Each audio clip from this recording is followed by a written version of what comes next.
Hello and welcome to Gradient's weekly roundup of key economic and business developments in Sri Lanka for the week ending 3rd February 2023.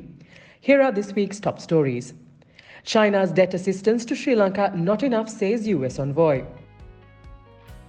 Foreign bondholders want more clarity on Sri Lanka's local currency debt before talks.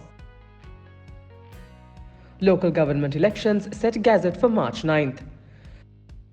Regulator rejects backdated electricity tariff hike. We will also briefly look at other notable news and wrap up with a capital markets update.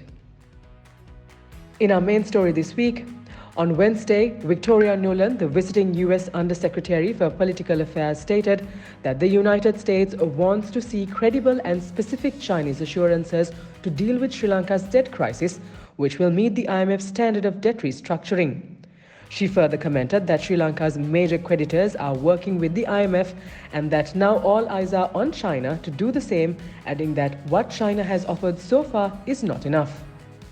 Last week, China's Export-Import Bank offered Sri Lanka a 2-year moratorium on its approximately $2.8 billion debt. This is in comparison to the 10-year debt moratorium and 15-year debt restructure assurance provided by the Paris Club of Creditors. Bloomberg, citing sources, reported that Sri Lanka's foreign bondholders want more clarity on the country's local currency debt before they have formal restructuring talks. The news agency reports that creditors are concerned that managing Sri Lanka's local debt pile will prove costly, as such reducing payments earmarked for foreign bondholders or even trigger another restructuring effort down the road. According to the central bank governor Nandalal Veerasinghe, detailed talks on domestic debt treatment will be held only after the IMF loan approval. Sri Lanka had intended to service local obligations while restructuring foreign debt. On Tuesday, a gazette was issued on conducting local government elections on 9th of March this year. 80,720 candidates from 58 registered political parties and 329 independent groups are contesting for 339 local bodies. Also on Tuesday, the Public Utilities Commission of Sri Lanka rejected the cabinet decision on an interim electricity hike with retrospective effect from the 1st of January. It noted that as per its act, the increase wasn't valid and there was no provision for an interim hike or with retrospective effect. Meanwhile, the price of 92-octane petrol was increased by 30 rupees to 400 rupees per litre. Other categories of fuel were left unchanged.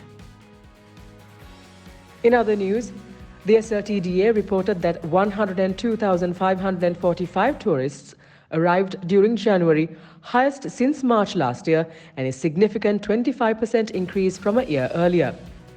Commencing on the 6th of February, China's outbound group travel pilot program will include Sri Lanka, with the island nation hoping to attract at least 240,000 Chinese travelers this year.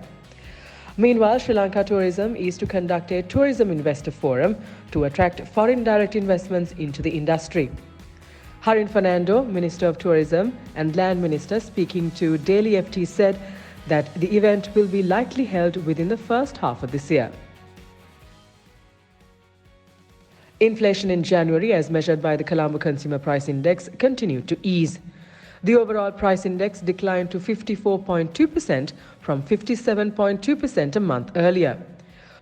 Food inflation dropped to 60.1% from a year earlier, while prices of the non-food group was up 51%. Dr. Nandalal Veerasinghe, Governor of the Central Bank, has expressed confidence that inflation would decline to about 4 to 5% by the end of the year.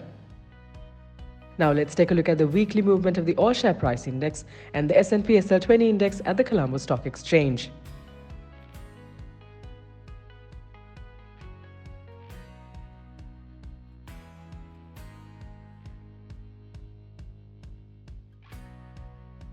At the Treasury bill auction held on Wednesday, yields on 91 and 182-day maturities were unchanged, while 364-day maturity fell.